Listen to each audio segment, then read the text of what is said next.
মা ফাতেমা যখন দুনিয়া থেকে বিদায় নিল, তখন হজরত আলী পড়ে গেলেন বেকায়দায়। ধরে কোন কি কায়দায়? 6 মাস আগে নবী চলে গেছে। 6 মাস আগে কি গেছে? আল্লাহ নবী চলে গেছে।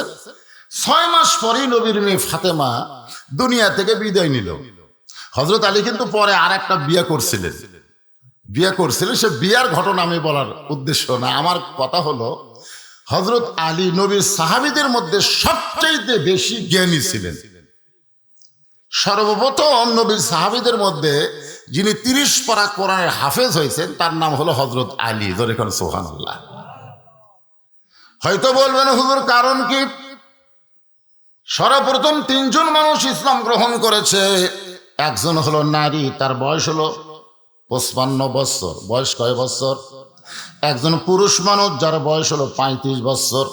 একজন বালক যার বয়স হলো 8 বছর।